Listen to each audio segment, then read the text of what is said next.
चौक के तीसरे दिन के शुरुआती सत्र में आप सभी का मैं स्वागत करता हूं। यह सत्र कई मायनों में अनूठा है। अनूठा इसलिए कि हमारे बीच जो दो लोग मौजूद हैं, उनकी सामान्य पहचान यद्यपि समाज में पुलिस अधिकारी के रूप में है, लेकिन उससे बड़ी और उनके व्यक्तित्व का उससे बड़ा जो प्रश्न है, वो इस बात से खुलता है कि उनके सरोकार साहित्य से हैं। मेरे पास बहुत मुश्किल दायित्व है, आप लोगों की हौसला अफजाई की ज़रूरत पड़ेगी क्योंकि पुलिस अधिकारी हैं, लोगों से पूछताछ करते हैं और मुझे उनसे पूछताछ करना होगी।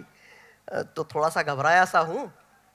फिर भी संवेदनाओं पर हम लोग बात कर रहे थे। देखिए, संवेदनाओं का जो सामाजिक स्तर है, जब समाज अपनी संवेदनाओं की मर्यादा का अतिक्रमण कर लेता है तो अपराध होता है।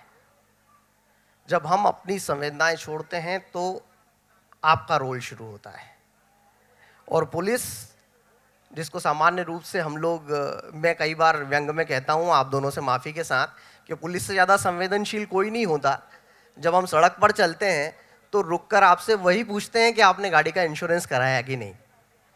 तो आपकी चिंता करने वाले लोग वही होते हैं। ये तो सामान्य बात हो गई, लेकिन मेरा ऐसा मानना है कि सबसे ज़्यादा संवेदनशील यदि समाज में कोई जॉब है, कोई ड्यूटी है, तो वो पुलिस की है। क्योंकि जब हम सारे लोग अपने अपने घुटने टेकते हैं तो आपका काम शुरू होता है। आप हर संवेदनशील जगह पर मौजूद होते हैं। आप लोगों का, सारे पुलिस के जितने भी लोग हैं, उन सबका हमें आभारी होना चाहिए। तो बात मैं यहाँ से शुरू करता हूँ। हमारे बीच में अगम जैन सर हैं। सर आईपीएस हैं, झाबुआ में अभी एसपी हैं। आपकी 2 पुस्तकें आई हैं। एक यूपीएससी के बारे में है, जो आपके अनुभव हैं, किस तरह से यूपीएससी में आपके जो भी अनुभव रहे वो हैं। और दूसरी एक बड़ी अच्छी किताब, कभी गांव कभी कॉलेज, हिंदी युग्म प्रकाशन से है। किताब क्या है, यदि राग दरबारी आप लोगों ने पढ़ी होगी तो उस परंपरा का एक मोती है। आपको बड़ा आनंद आएगा जब वो किताब आप देखेंगे। दूसरे शख्स जो हमारे बीच मौजूद हैं, राजेश मिश्रा जी। आप साहित्यिक अभिरुचि के व्यक्ति हैं। 4000 किताबों की लाइब्रेरी भाई साहब के पास पर्सनल घर पर है। और पॉडकास्टिंग के माध्यम से वे अपनी साहित्यिक अभिरुचि को फैलाते रहते हैं। तो बात शुरू करता हूँ ज़्यादा वक्त न लेते हुए अगम जैन साहब से। सर नमस्कार, आपका स्वागत है लिट चौक में। बहुत बहुत और धन्यवाद। आपसे जानना चाहता हूँ एक सामान्य व्यक्ति की तरह कि जब अगम जैन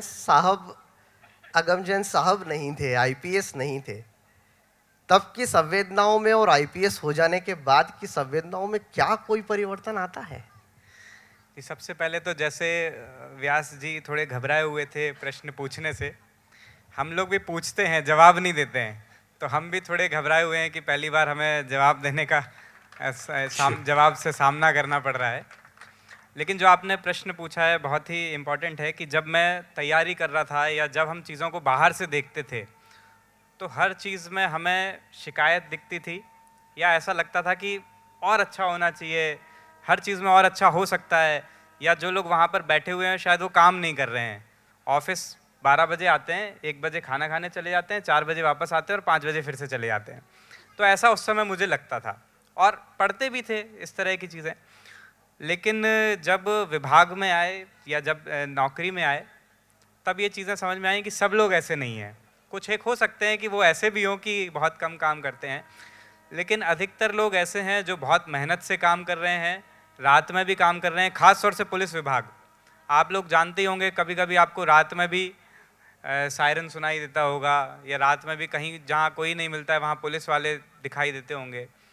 तो ऐसी, या फिर आप त्यौहार देखें, दिवाली सबकी छुट्टी होती है पुलिस को छोड़ करके, होली सबकी छुट्टी होती है पुलिस को छोड़ के, अभी न्यू ईयर आने वाला है, सब लोग रात में 12 बजे हर्षोल्लास से त्यौहार मनाएंगे और पुलिस वाले ड्यूटी कर रहे होंगे उतनी ठंड में। तो ये है कि बाहर से जितनी चीज़ें आसान दिखती हैं अंदर उतनी आसान नहीं है। चेंज करना है, बिल्कुल सही बात है, पुलिस भी समाज का ही हिस्सा है, चेंज होना ही चाहिए, उसमें बदलाव की आवश्यकता है, लेकिन उतना बुरा हाल भी नहीं है जितना बाहर से दिखता है। उतना बुरा हाल भी नहीं है जितना बाहर से दिखता है। और निश्चित तौर पर आप जैसे अधिकारी, साहित्यिक रुचियों वाले, जब हम लोगों से मिलते हैं तो हमें महसूस होता है कि संवेदनाएं कहीं न कहीं बाकी बची हैं। मैं राजेश जी से जानना चाहता हूँ कि भैया आपका तो बड़ा अनुभव नज़र आता है। आपको क्या लगता है पुलिस की ट्रेनिंग, पुलिस की ड्यूटी, आपका जो उठना-बैठना सामान्य रूप से आप ही की तरह के वकीलों, पुलिसों अधिकारियों में होता होगा। आपका जिन लोगों से सामान्य संपर्क होता है वो अपराधी किस्म के लोगों को आपको पकड़ना होता है, उनके साथ आपके काम का हिस्सा है। क्या ये सब बातें आपकी संवेदनाओं पर असर डालती हैं? थोड़ा सा ट्रिकी प्रश्न है। निश्चित रूप से जो पुलिस के कर्मचारी अधिकारी हैं उनका सबसे अधिक सामना अपराधियों से होता है। उन्हीं को पकड़ना है, उन्हीं से पूछताछ करनी है, उन्हीं के साथ अपना समय बिताना होता है। जहां तक बात संवेदनाओं की है, देखिए, पुलिस से अधिक संवेदनशील मुझे कोई दिखता नहीं है। इसको कोई भी अदरवाइज नहीं लेगा। एक बार मैं दिल्ली जा रहा था, बाई रोड ट्रेवल कर रहा था, परिवार के साथ था। मैंने देखा कि एक जगह एक्सीडेंट हुआ था और उस एक्सीडेंट में एक आदमी का घुटने से उसका पैर बिल्कुल जैसे एक धागे से जुड़ा हो, ये घुटना ऐसे एक धागे से नीचे का हिस्सा ऊपर के हिस्से से जुड़ा हुआ था, बाकी अलग हो चुका था। लगभग 200-250 लोग वहां खड़े होकर के वीडियो बना रहे थे। ये हमारी समाज की संवेदनशीलता है। और हम वहां उतर करके लोगों से रिक्वेस्ट करके कि भाई साहब आप वीडियो बनाना छोड़िए और तत्काल इनको गाड़ी से रवाना करते हैं, और हमने उनको गाड़ी से रवाना किया हॉस्पिटल के लिए। तो मुझे ऐसा लगता है कि पुलिस का कर्मचारी, आप भी कहीं बाहर जाते हैं तो किसी से रास्ता पूछना होता है तो आप वेट करते हैं कि कोई पुलिस वाला दिख जाए, कोई ट्रैफिक का कांस्टेबल दिख जाए, कोई भी वर्दी में दिख जाए, किसी भी यूनिफॉर्म में हो, हम उससे पूछें, क्योंकि आपके मन के किसी कोने में ये विश्वास तो है कि हमको सही यही बताएंगे, लेकिन उसको स्वीकार करने में थोड़ी सी तकलीफ हो जाती है। देखिए, पुलिस का जो काम है वो बहुत ही अलग तरह का है। कोई वर्किंग आवर्स नहीं है, कोई त्योहार नहीं है। हमें नहीं पता कि दिवाली कैसी होती है, हमें नहीं पता कि होली कैसी होती है। और मेरी धर्मपत्नी तो यहाँ नहीं है, लेकिन मैडम है।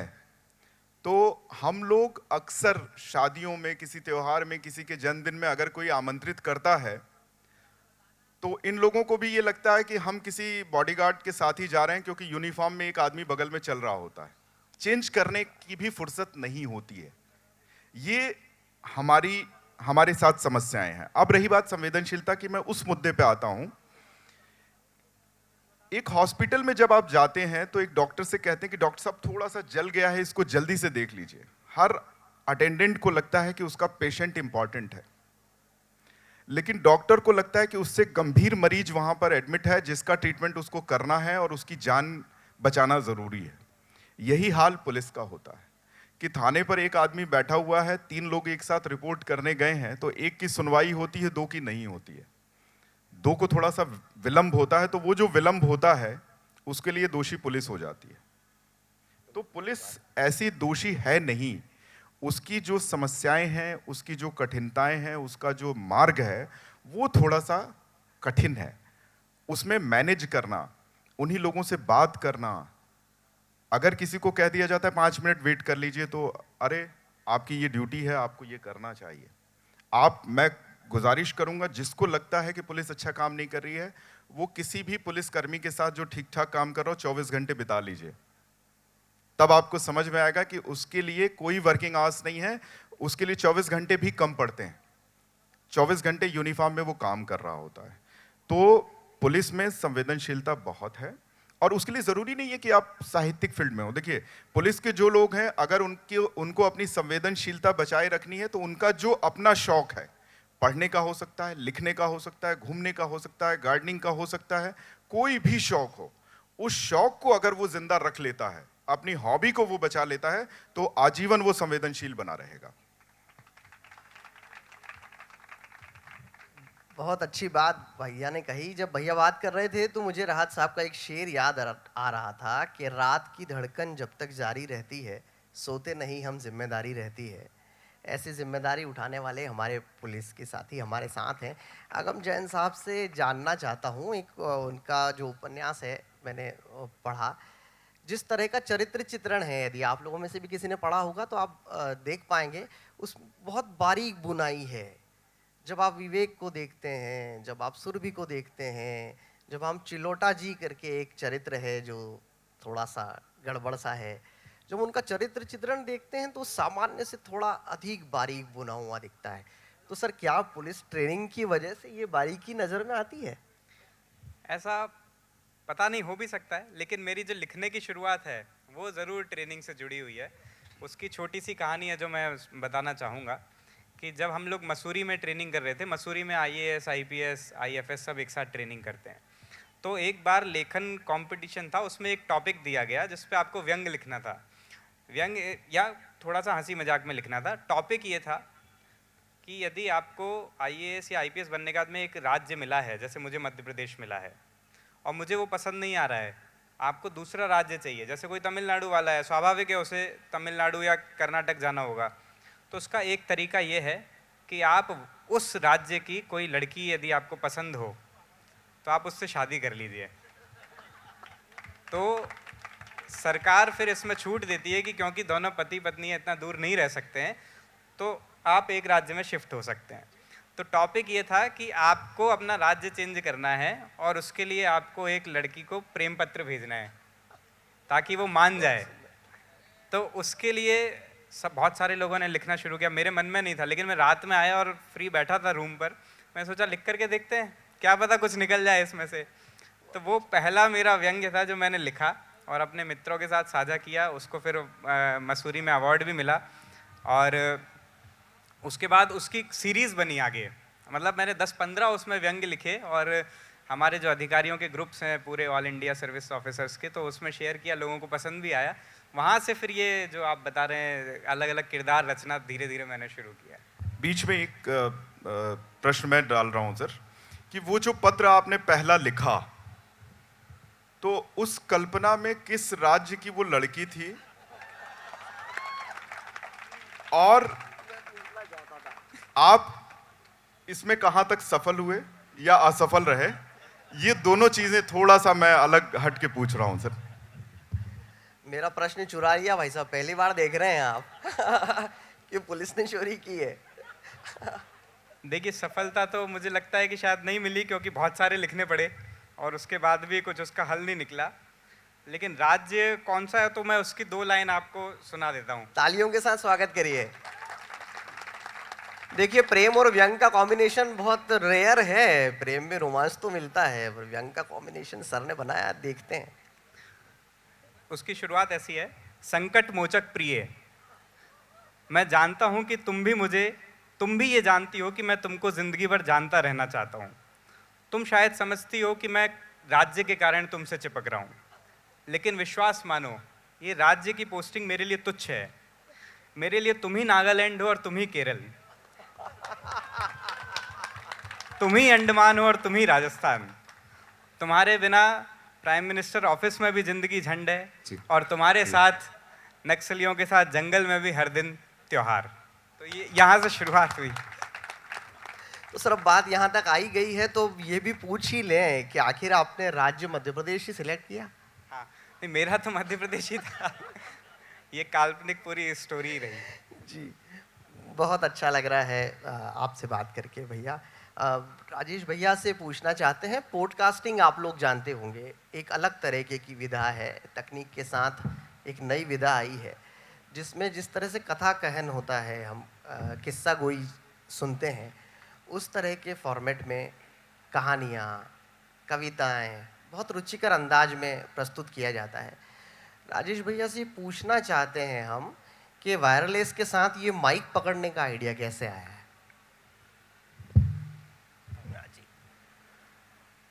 बड़ा अच्छा सवाल है। पढ़ने का शौक तो पहले से रहा, पढ़ता रहा मैं। मुझे कभी समझ में नहीं आया कि मैं शायद कहानी भी पढ़ सकता हूँ, स्टोरी टेलिंग भी कर सकता हूँ, कविताएं भी पढ़ सकता हूँ। जब ये व्हाट्सएप शुरू हुआ तो व्हाट्सएप में एक भोपाल में जब मैं पोस्टेड था तो एक ग्रुप बना व्हाट्सएप पे मंतव्य के नाम से। तो हमारे मित्र कर्नल गौतम यहाँ बैठे हुए हैं, ये भी उस का हिस्सा हैं। कर्नल साहब, एक बार अपनी जगह पे खड़े हो जाइए। तालियों से स्वागत करिए, बहुत अच्छे शायर हैं। बीच में भैया को रोक रहा हूँ, माफी चाहता हूँ। तो उस ग्रुप में हमने जब उस ग्रुप की शुरुआत की, सभी साहित्यिक अभिरुचि के लोग एक साथ थे, एक मंच पे थे। अलग अलग राज्यों के लोग भी थे उसमें, प्रशासनिक अधिकारी ज़्यादा थे। तो जब शुरुआत हुई तो एक हमने गेट टुगेदर किया कि मंतव्य का एक गेट टुगेदर होना चाहिए।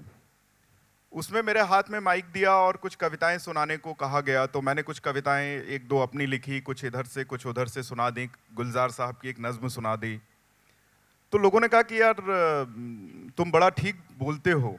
तो वहां से माइक पकड़ने की शुरुआत हुई। फिर कुछ कविताएं मैंने रिकॉर्ड की तो वो लोगों को पसंद आई। फिर उसके बाद ये सिलसिला चल निकला। तो अब मैं इस पे काम कर रहा हूँ। अभी मेरी जब भैया से बात हो रही थी तो हम चर्चा कर रहे थे कि छोटे बच्चों के लिए कहानियाँ रिकॉर्ड कर कर भैया देना चाहते हैं। एक बहुत अच्छा विचार, संवेदनशीलता का उदाहरण है कि कविताएं रिकॉर्ड हो सकती हैं, कहानियाँ हो सकती हैं। और अब आप जिस स्तर पर हैं, मुझे लगता है कि बहुत सारी चीज़ें हैं एंटरटेनमेंट इंडस्ट्री में जो आप कर सकते हैं। लेकिन परोपकार के लिए, छोटे बच्चों के लिए, खासतौर से स्कूली बच्चों के लिए रिकॉर्डिंग के लिए जो आपने सोचा है, ये भाव रखना ही अपने आप में बताता है कि हमारे भाई लोग कितने नहीं, संवेदनशील हैं। इसमें मैं ये कहना चाहूँगा कि एक्चुअली ये प्लान ये है कि जो सरकारी स्कूल हैं, जो ऐसे स्कूल हैं जहाँ बच्चों तक बहुत सारी चीज़ें नहीं पहुँच पाती हैं। और आजकल एक बड़ा अजीब सा चल पड़ा है कि हर बच्चे को, आप ट्रेन में चल रहे होंगे तो माँ और बच्चा बैठा हुआ है, बच्चे के सामने एक मोबाइल पे कुछ डोरेमोन या कुछ चल रहा है और बच्चा कुछ खा रहा है। तो बिना स्क्रीन के वो कुछ खा ही नहीं रहा है, बिना स्क्रीन के कोई बात नहीं सुन रहा है पेरेंट्स की। तो ये विचार आया कि बच्चों तक कुछ कहानियाँ पहुँचाई जाएं जो हम लोगों ने बचपन में सुनी है, दादी की कहानियाँ, नानी की कहानियाँ, पंचतंत्र और जितनी कहानियाँ, तो उसमें से कुछ रिकॉर्ड करके बच्चों तक पहुँचाई जाएं। और कई स्कूलों में मैं जाता हूँ और बच्चों से कहानियाँ सुनता हूँ, सुनाता हूँ और उनसे बात करता हूँ। तो इससे बच्चों में वो पढ़ने के प्रति अभिरुचि बनी रहे, हमारी जो संस्कृति है, हमारे जो संस्कार हैं वो उन तक पहुँचे, ये उद्देश्य है उसका। Thank you. बच्चों की अभिरुचि की और बच्चों की व्यवस्थाओं की बात हो रही थी, तो एक बच्चा जाता है प्रिपरेशन करने के लिए इंजीनियरिंग की, और उसमें सिलेक्शन नहीं होता, और फिर वो बच्चा कहीं प्रयास करता है और यूपीएससी के इंटरव्यू तक पहुंच जाता है। और सौभाग्य दुर्भाग्य मैं समझता नहीं कि क्या है, लेकिन उस वक्त उस इंटरव्यू में उनसे उनके जिस विषय में ग्रेजुएशन है, उस इंजीनियरिंग के सवाल किए जाते हैं, और वो उसी में उन्हीं विषयों में सबसे कमज़ोर हैं। जब इंटरव्यू से बाहर आते हैं और कहते हैं कि ये जो हुआ, सामान्य रूप से यदि मैं होता तो शायद निराश हो जाता, लेकिन आपने वो सब दर्ज किया। वो दर्ज करने वाले गम भैया हैं। आपकी पहली किताब उसी बारे में है कि वो क्या हुआ है, कैसे वो घटना हुई, वो जानना चाहते हैं। अपनी असफलता के भाव को दर्ज करके लोगों के लिए पहुंचाने का काम अगम भैया ने किया है। वो क्या था भैया? तो इंटरव्यू तक जब मैं पहुंचा तो इंटरव्यू एकदम आखिरी स्टेज होती है, उसके बाद में आप सेलेक्ट हो जाते हैं। वहां तक पहुंचना अपने आप में कठिन होता है। तो जब मैं इंटरव्यू में बाहर खड़ा था तो मुझे बहुत विभिन्न प्रकार की प्रजातियां दिखी। कोई दही खा रहा था शक्कर के साथ में, कोई अखबार पढ़ रहा था, जैसे अभी वो पूरा पढ़ करके अंदर जाके उगल देगा। कोई बार बार गेट पर खड़ा होकर के अपना रोल नंबर चेक कर रहा था, जैसे कि अभी उसका रोल नंबर बदल जाएगा। तो आखिरी समय में इतनी हड़बड़ी होती है कि क्या होना है क्या नहीं होना है कुछ पता ही नहीं चलता है। एक दूसरे के बारे में पूछते हैं, अंदर कौन बैठा है उसके बारे में पूछें, अंदर जो बैठा है उसके कमरे के बाहर कौन प्यून खड़ा है उसके बारे में पूछते हैं कि भाई वो तमीज़ से अंदर भेज रहा है या हड़का करके अंदर भेज रहा है। बहुत सारी चीज़ों पे ध्यान होता है। तो जब मैं पहली बार अंदर गया तो मुझे तो ये लगा कि ये तो एक कहानी चल रही है। जब अंदर गए तो एक ही चीज़ मेरे दिमाग में थी कि सिर्फ इंजीनियरिंग से प्रश्न ना पूछे जाएं, क्योंकि मैंने 4 सालों में इंजीनियरिंग की इतनी बेइज्जती की थी कि मुझे उसके बारे में कुछ नहीं पता था। और मुझे इस बात का हमेशा भय था कि एक ना एक दिन इंजीनियरिंग वापस आएगी और अपनी बेइज्जती का बदला लेगी।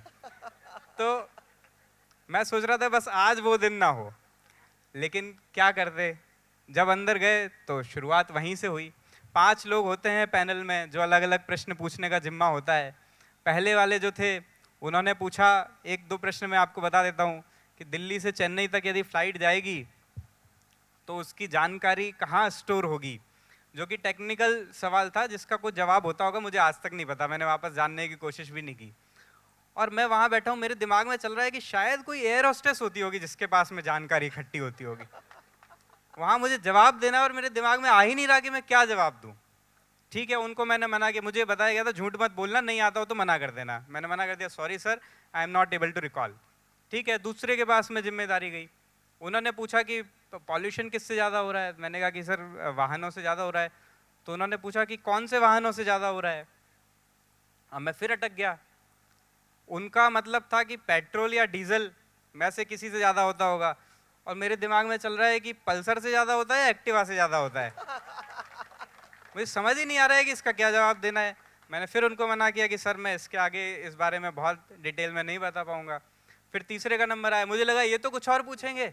इन्होंने पूछा कि आपने इंजीनियरिंग में कौन सा प्रोजेक्ट बनाया था।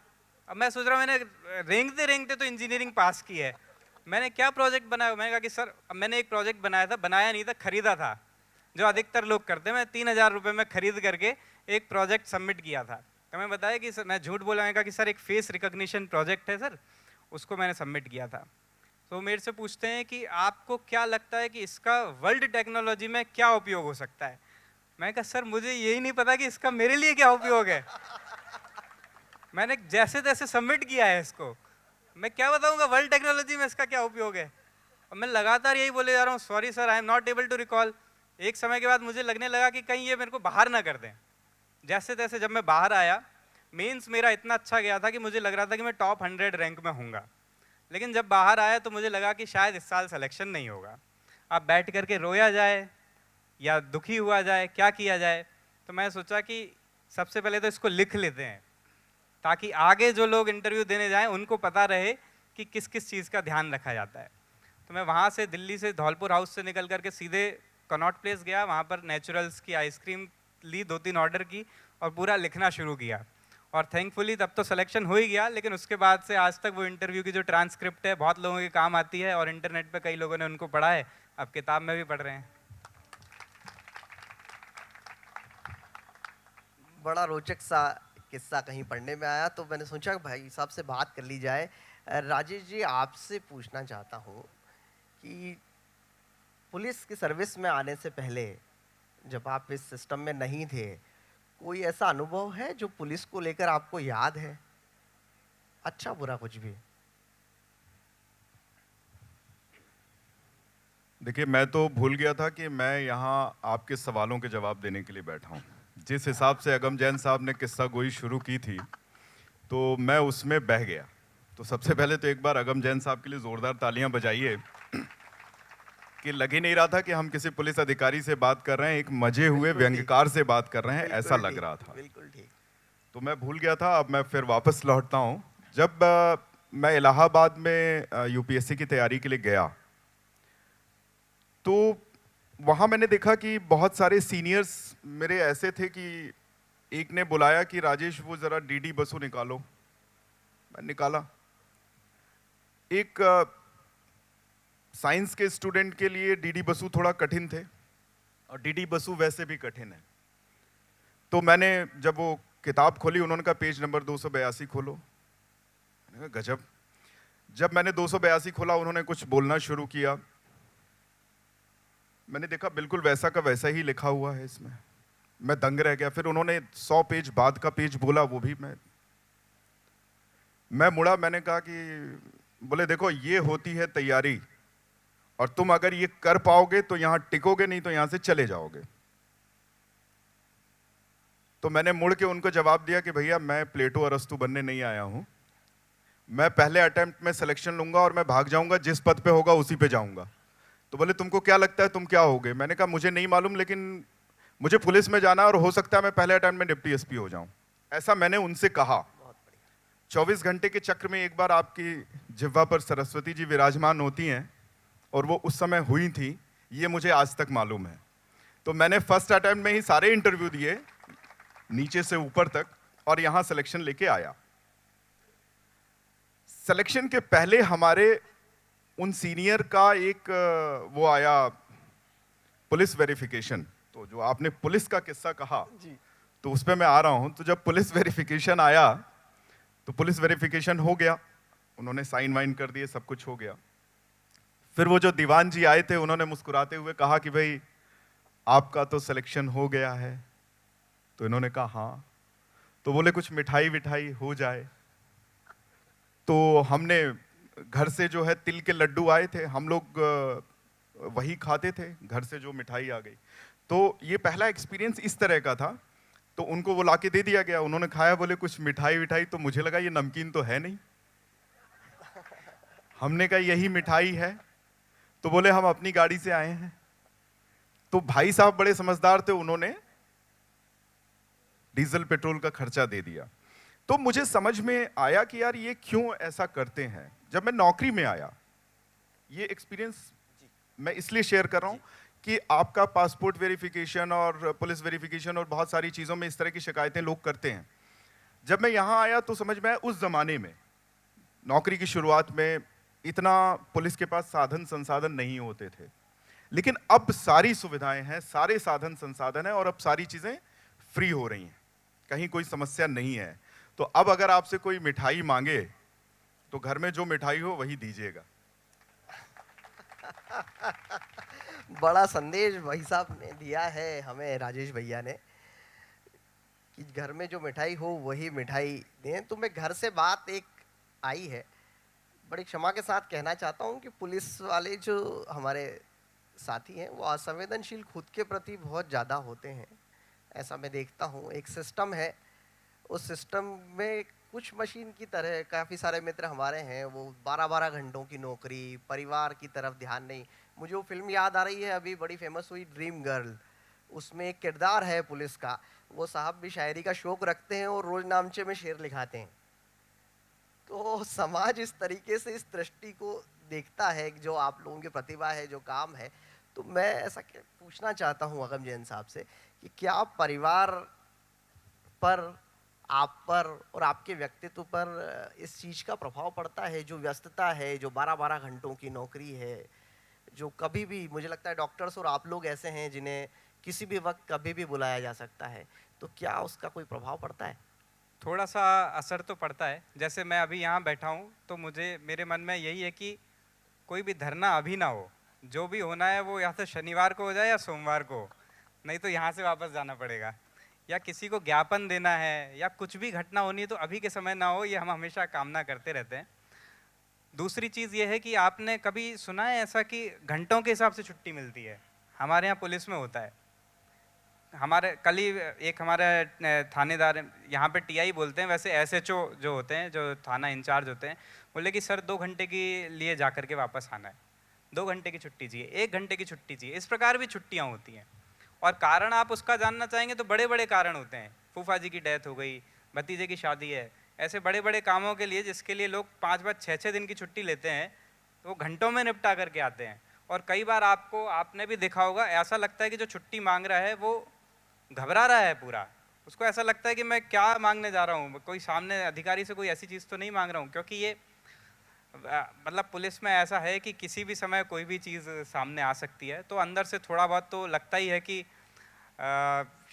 थोड़ा सा और आसान रहता तो अच्छा रहता। परिवार के साथ भी मुझे लगता है कि ऐसा होता ही होगा, क्योंकि जैसे मैं और मेरी वाइफ हैं, हम लोग कोई भी चीज़ प्लान करते हैं तो हमें लगता है कि एक तो हम लोग उस समय रहेंगे कि नहीं। जैसे हमने पार्टी प्लान की है, पता चला मैं ही नहीं हूँ जब पार्टी हुई, उस समय कोई एक्सीडेंट हो गया, वहाँ जाना पड़ा, या कहीं और कोई दुर्घटना हो गई, वहाँ जाना पड़ा। लोग, मेहमान घर पे बैठे हैं और मेज़बान बाहर घूम रहा है, ऐसा भी हो सकता है।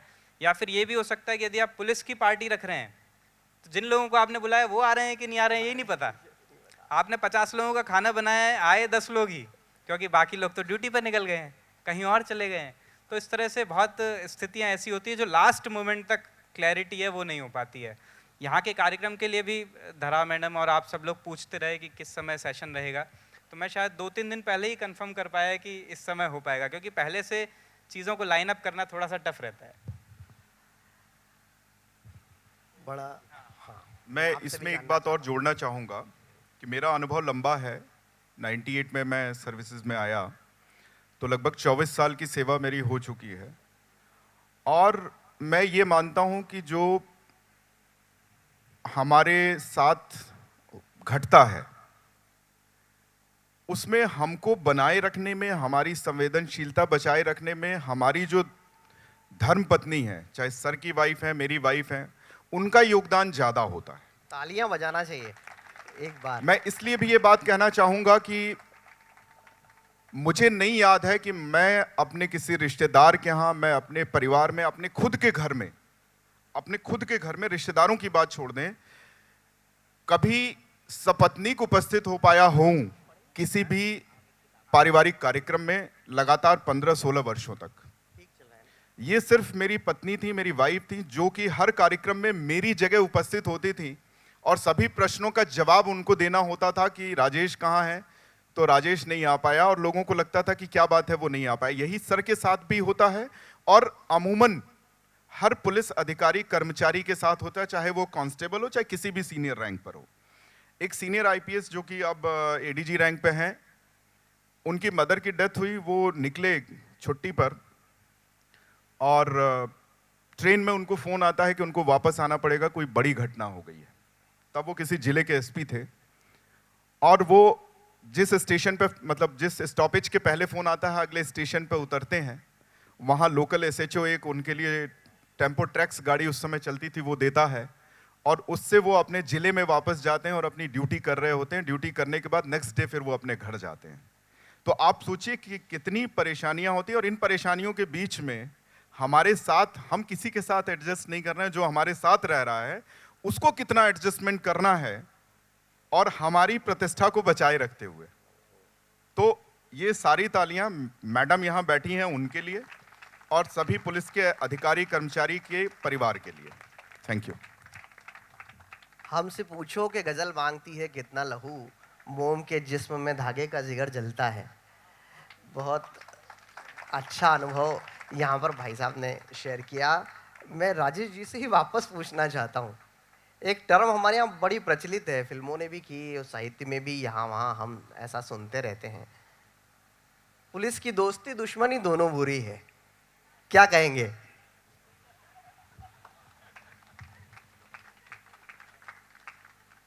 तालियां बता रही हैं कि बात सही है। देखिए क्या हुआ कि एक एसएचओ साहब, टीआई साहब किसी गांव के थाने में पोस्टेड थे, तो उनके लड़के ने कहा कि पापा मैं पेड़ पे चढ़ जाऊं, तो उन्होंने कहा चढ़ जाओ। तो वो पेड़ पे चढ़ा और पेड़ से वो छत पे उतर गया। अब उतरने के बाद उसको आभास हुआ कि पेड़ पे अब वो चढ़ नहीं सकता है और छत से नीचे उतरने की सीढ़ी नहीं है। पिताजी टीआई थे, एसएचओ थे, पिताजी नीचे बैठे हुए थे कुर्सी डाले हुए। उसने पूछा कि पिताजी मैं नीचे जंप करूं तो आप मुझे कैच कर लेंगे? उन्होंने कहा कर लूंगा। उसने जंप किया, पिताजी हिले ही नहीं अपनी जगह से। तो वो गिरा और उठ के पूछता है पापा ये क्या किया आपने? बोले बेटा ये ध्यान रखना कि पुलिस की दोस्ती दुश्मनी दोनों अच्छी है, भरोसा मत करना। तो ये तो हास्य व्यंग की बात हो गई। लेकिन देखिए पुलिस से दोस्ती और दुश्मनी की जो बात होती है, दोस्ती में जहां तक आप सर ने अभी बताया कि आप किसी को खाने पर बुला लें, आपका अविश्वास बनता कैसे? आप पुलिस से भरोसा कैसे करेंगे? आपका बच्चा खाना नहीं खा रहा होता तो आप उससे क्या कहते हैं? खाना खा लो नहीं तो पुलिस से पकड़वा देंगे। भाई वो 1 साल का बच्चा है, 1.5 साल का बच्चा है, तब से आपने उसको बोलना शुरू किया पढ़ लो नहीं तो पुलिस को बुला देंगे, खा लो नहीं तो पुलिस को बुला लेंगे, बुआ जी आई हैं पैर छुओ नहीं तो पुलिस को बुला लेंगे। पुलिस का एक कांस्टेबल सामने से निकला या गाड़ी सायरन बजाते हुए निकली तो देखो पुलिस निकल रही, मैं अभी बताती हूँ। बचपन से तो आपने उसके मन में भर दिया कि ये सबसे खतरनाक है। ये बताइए वो प्रेम कैसे करेगा पुलिस से? एक बात तो ये हो गई। दूसरी बात, आपकी स्वतंत्रता आप चाहते हैं कि मैक्सिमम हो, भले ही उससे किसी को तकलीफ हो रही हो। उस स्वतंत्रता पर अड़चन कौन है? वर्दी। आपको कुछ अलग करने से, आप अपनी गाड़ी चलाते हुए जा रहे हैं, ट्रैफिक का कांस्टेबल रोक लेता आपको, आपका जवाब क्या होता? बाकी 10 तो जाने दे रहे हो, मुझे क्यों नहीं जाने दे रहे हो? तो भाई आप गलत चल रहे हैं, आप अपने को तो ठीक रखिए। तो पुलिस के प्रति जो एक नकारात्मक माहौल हम शुरू से बनाते हैं, बच्चे की पैदाइश से लेकर के आगे तक, वो उसके मन में भरी हुई है। इसलिए कोशिश ये करिए कि पुलिस दोस्त है। पुलिस कभी भी, आप ये सिखाइए कि जो बदमाशी करता है पुलिस उसी को पकड़ती है, जो अच्छा काम करता है पुलिस उसको शाबाशी देती है। तो आप देखिए पुलिस और पब्लिक की दोस्ती बहुत अच्छी होगी। तो आप लोग दोस्ती बनाने का काम करिए, मतलब हमारी इमेज थोड़ी ठीक आप लोग ही कर सकते हैं। बिल्कुल, ये आईना आपने हमें दिखाया है, ये बात बिल्कुल सच है। जिस तरह से आप देखते हैं जैन साहब, कि जितनी फिल्में हैं, जितना मीडिया को भी मैं शामिल हूँ, शरीके जुर्म हूँ इस काम में, जितने हम लोग हैं वो आम तौर पर हिंदुस्तान की परिपाटी है। हमें हमेशा हमारा दोष लगाने के लिए एक सिर चाहिए होता है। हम बच्चा गिरता है तो उसे ये नहीं सिखाते कि ठीक से चल, हम उससे सिखाते हैं चींटी मर गई। तो ये बचपन से इस तरह की तरबियत होती है। तो पुलिस को हमेशा कई चीज़ों के लिए दोषी ठहराया जाता है। उसका चरित्र चित्रण जिस तरह का हम लोग देखते हैं, कैसा लगता है एक पुलिस अधिकारी के रूप में? आपको लगता है कि ये इमेज बिल्डिंग कहीं ना कहीं काम करने में भी दिक्कत देती है? बात तो एकदम ठीक है। जैसे आप ट्रैफिक में भी देखें, आपने ट्रैफिक कांस्टेबल का बताया, मैं आप सबसे भी जानना चाहता हूं, जैसे सामने चौराहा आ रहा है और हम गाड़ी लेकर के जा रहे हैं, हमें दिख जाए कि सामने ट्रैफिक का कांस्टेबल खड़ा है, तो हमारे मन में क्या चीज़ें आती हैं? जब मैं पुलिस में नहीं था, मैं तब की बता देता हूँ मेरे मन में क्या आता था। मुझे सबसे पहले ये लगता था कि इस चौराहे को पार करने का दूसरा और कौन सा रास्ता हो सकता है, क्रॉस करके कैसे इनको निकला जा सकता है। दूसरा ये होता था कि यदि सामने आ ही गए हैं तो पहले ड्राइविंग लाइसेंस की जगह अपने जेब में पैसे देख लिए जाएं कि कितना 100, 200, 300 रुपये कितना है जिसके संबंध में बार्गेन किया जा सकता है। और तीसरा, फिर तब भी ना माने तब भी लाइसेंस पे नहीं जाती है बात, तब कॉन्टैक्ट लिस्ट खुलती है, ये देखते हैं कि किससे फ़ोन लगवाया जाए जिसके बाद वो मान जाएगा। बिल्कुल ठीक है, चाचा विधायक है हमारे। हाँ, तो अब यदि हम यही सोचेंगे, और जितने भी संभ्रांत लोग हैं वो ये जानते होंगे कि उनके पास कई बार फ़ोन आए होंगे कि उनका भतीजा या बेटा या कोई नया लड़का फंस जाएगा और वो फ़ोन लगाएगा कि चाचा पकड़ लिया, अब क्या करना है, अब आप बताओ। फिर हम ही कहते हैं कि अरे तू मेरी बात करा दे, और फिर हम बात करते हैं कि भाई तू छोड़ देना, इसको क्यों पकड़ रखा है, बाकी दुनिया नहीं दिख रही है तेरे को, और ऐसे करके हम बात करते हैं। किसी भी समय पर हम ये नहीं सोचते हैं कि क्यों ना हेलमेट पहन करके जाया जाए, या फिर ड्राइविंग लाइसेंस उसको दिखा दिया जाए तो हमें छोड़ देगा। लेकिन ऐसा नहीं होता है, हम लोग अपनी तरफ से इतने दोषी तो हैं। पुलिस की तरफ से भी कई बार ये दोष, मैं ये नहीं कहूँगा पूर्ण रूप से निर्दोष हैं, इतना दोष जरूर माना जा सकता है कि कई बार कुछ लोग ऐसे होते हैं कि जो प्रॉपर चालान बनाने की बजाय कुछ पैसे लेकर के उसको सेटल कर लेना चाहते हैं। इसमें मैं गुण दोष पर नहीं जाऊंगा, लेकिन मैं आपको अपने झाबुआ या ऐसी जगह जहाँ पर ट्राइबल इलाका है या फिर जहाँ पर गांव से लोग ज़्यादा सफ़र करते हैं वहाँ की आपको बात बताता हूँ। लोग मजदूरी करने के लिए गांव से शहर तक आते हैं, उनके पास बहुत सारी मोटरसाइकिल नहीं है कि वो एक गाड़ी पे दो ही बैठ करके और दोनों हेलमेट लगा करके आ पाएँ। तो कई बार 2 की जगह 3 भी बैठते हैं, तभी तो आकर के काम करेंगे। और फिर उसके बाद में यदि पुलिस उनको पकड़ती है तो उनके पास में वो चालान के 250 रुपये चुकाने को भी नहीं है, क्योंकि उनकी जो 35,000 की मोटरसाइकिल है वो खुद ही इंस्टॉलमेंट पे चल रही है, उसके भी अभी वो पैसे पूरे नहीं चुका पाए। तो इस प्रकार की स्थितियां बनती हैं जहां पर कई जगहों पर समाज से जिन लोगों का पुलिस से सामना हो रहा है वो बैक फुट पे होते हैं, और कई जगह पुलिस जो होती है वो बैक फुट पे होती है। और जब इन दोनों का एक मिश्रण होता है, खिचड़ी होती है, तो अलग तरह की चीज़ें नज़र आती हैं, जिसमें आप लोगों को मुख्य रूप से वो पक्ष नज़र आता है जहाँ पर पुलिस की गलती है, और हम लोगों को मुख्य रूप से वो पक्ष नज़र आता है जहाँ पर जनता की गलती है। तुम बेकरार हो तो यहाँ कब करार है। मुझे बड़ा अच्छा लगा ये सुन के, जो भैया ने कहा पुलिस कई बार बैक फुट पे होती है। बहुत अच्छी बातचीत चल रही थी। खाकी के रंग की जो इमेज हम लोगों ने दिमाग में बिठा ली है, उस इमेज को बीच में मैं रोक रहा हूँ, बीच में मैं इसलिए रोक रहा हूँ कि एक किस्सा मुझे याद आया। मैं भोपाल शहर सुन ही में लिया नेशनल जाए। एसपी था, तो चौराहे पे, रोशनपुरा चौराहे पे हम लोग चेकिंग करवा रहे थे ट्रैफिक की। तो एक मोटरसाइकिल आ रही है, तुरंत खत्म। पति आगे बैठा हुआ है, पत्नी पीछे बैठी हुई। जैसे ही उसने देखा कि चेकिंग चल रही है, उसने बगल से हेलमेट निकाला और पति के सिर पे टांग दिया। मैंने इशारा किया टीआई साहब को कि ये रोक लीजिए, इनको रोक लिया। तो पति बिल्कुल गुस्से में आया। पत्नी आके, मैंने कहा मेरे पास बुलाओ, लड़ने झगड़ने की स्थिति में आ गए। मैंने कहा मेरे पास बुलाओ। जब वो मेरे पास आई तो बोली देखिए सर, आपके पुलिस वाले क्या करते हैं, हेलमेट पहने हुए मेरे पति। मैंने कहा मैडम ये कैमरा लगा हुआ है, वीडियो में आपको दिखाता हूँ कि आपने जिस हिसाब से ये हेलमेट पहनाया है, बाई चांस अगर आप जिस तरीके से चल रही हैं बिना पहनाए, अगर ये नारियल फूट गया तो आप किसी और को नहीं पहना पाएंगी। माफी के साथ आपका चालान नहीं करवा रहा हूं, लेकिन आप ये कसम खाइए इन्हीं की मेरे सामने कि हेलमेट पहनाए बिना नहीं चलेंगी। तो बोले भाई साहब गलती हो गई, वो सर से भाई साहब पे आ गई और तुरंत पति को डांटी कि देखो तुमने ही मुझे कहा था कि तुम हेलमेट पीछे रख लो और मुझे पहनाना। उसके बाद से मैंने उनको टोका, मैंने कहा मेरा नंबर ले लीजिए, जब ये मना करें तो मुझे फोन कर दीजिएगा।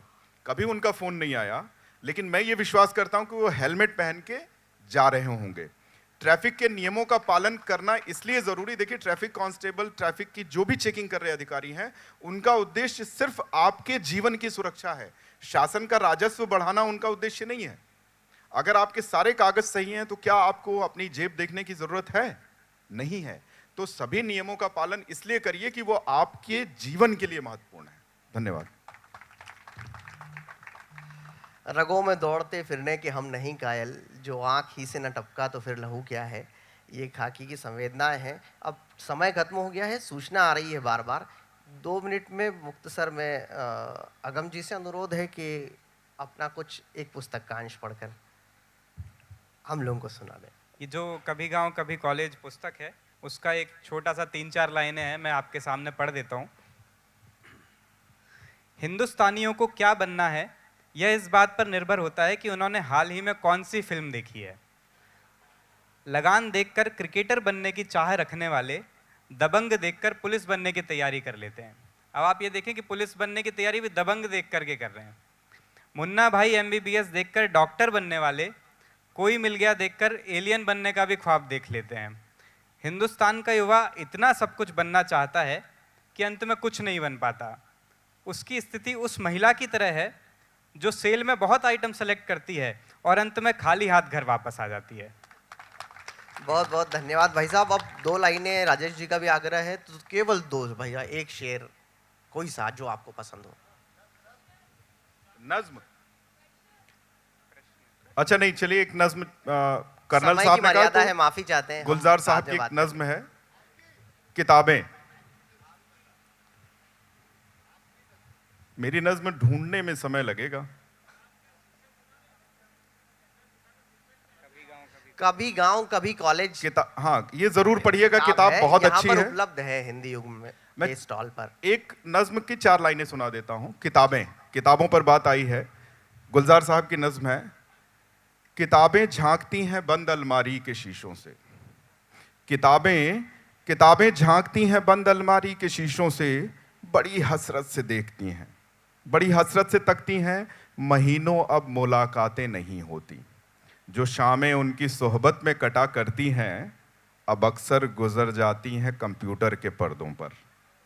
बड़ी बेचैन रहती हैं किताबें, उन्हें अब नींद में चलने की आदत हो गई है। बहुत लंबी नज्म है, बाकी फिर कभी, क्योंकि बार बार इशारा हो रहा है, दबाव हमारे ऊपर भी है। Thank you. तो इस दबाव को रिलीज करते हुए मैं आप दोनों का बहुत बहुत आभारी हूँ, लिट चौक की और तरफ से आप सभी लोगों का भी।